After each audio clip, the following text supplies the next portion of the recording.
brand new 2023 Suzuki V-Strom 800DE. Is it the middleweight adventure bike for you? Let's find out. Just going to go over a few specs, what Suzuki are introducing on the new 800DE, and what the bike looks like, and go over my thoughts of the new V-Strom.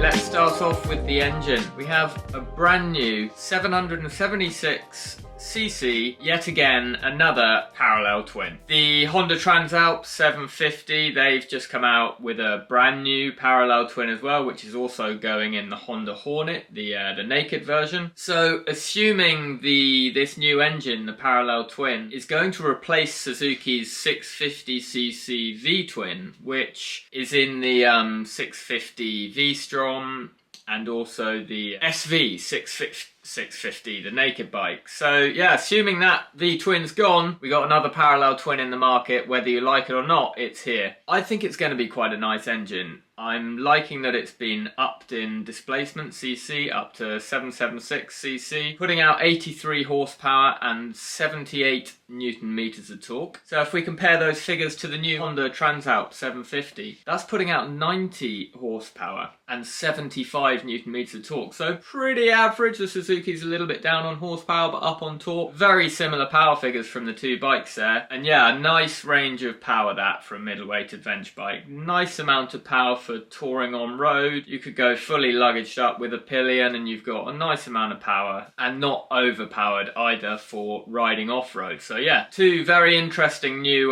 parallel twins. Whether you like parallel twin or not, should be interesting. Test those both out back to back and see which one rides nicer. Right, let's not beat around the bush. Let's get straight into it. What do you think about the looks of the new Suzuki V-Strom 800? Let me know in the comments. There's three different colour specs. So there's like a grey with small yellow accents around the bike. There's a blue and a black, and there's a very bold bright yellow and blue accents on the bike. I gotta be honest, I am a big fan of that yellow look. It's very bold out there, think very much a Marmite look, but yeah, I really like that bright yellow. Like the angles of the bike, the stacked headlights at the front. I'm a big fan of the looks, but that is something that has to be mentioned. It is a bold looking bike in that yellow. Okay, onto the suspension. So, which I think is the suspension's really giving away Suzuki's intentions for this new 800. Really nicely spec suspension. So up front, you've got upside down forks, Showa with 220mm of travel, fully adjustable. On the rear, you have a Showa monoshock, which is also fully adjustable with 220mm travel. That setup is also resulting in 220mm ground clearance.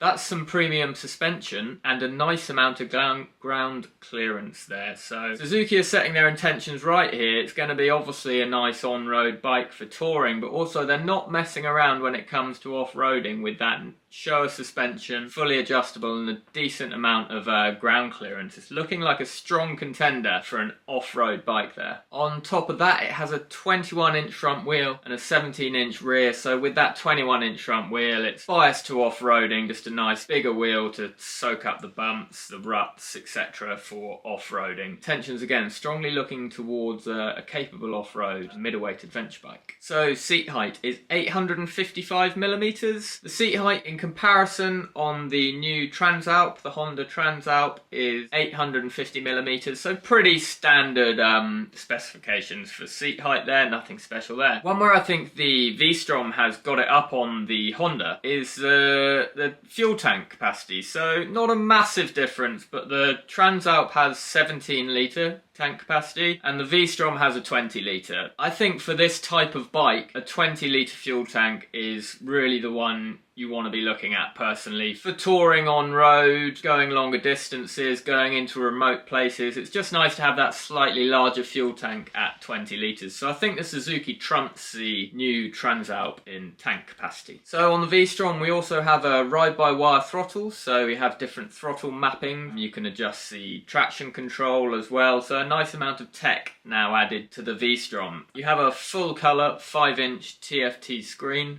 a fully adjustable windscreen, which is always nice to have, and some solid looking luggage panniers, fully metal lockable panniers on the model. So you can really kit it out to go on longer tours and sort of proper adventures and proper trips. You don't have to be now going all in for the larger cc adventure bikes to really kit it out. You can quite viably go for this 800cc and be very well spec'd and ready to go on long trips with it. A potential downside to the V-Strom 800. So the Transalp, Honda Transalp, weighs 208 kilograms wet. The Yamaha Tenere, the T7 for instance, is 205 kg wet. Now the new Suzuki is 230 kilograms wet, so 25 kg heavier than some of its competition. That could be a bit of a downside, especially when you want to be going off-roading. You want a lightweight motorbike for off-roading, so that added weight could be potential banana skin if you're too worried about your weight of your motorbike. So guys, overall I'm actually quite excited about this V-Strom. I've ridden the 650 with the V-twin, very nice, very impressed with that bike. Nice neutral handling, mid-powered,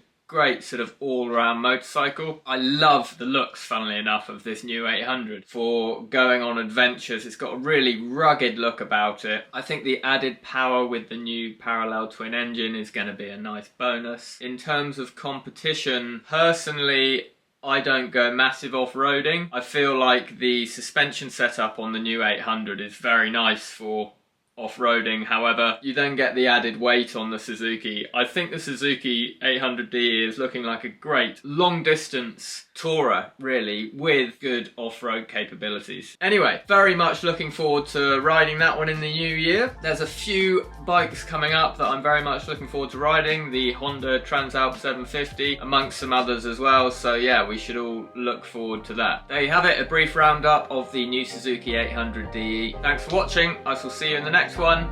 Ride safe out there. Ciao bella.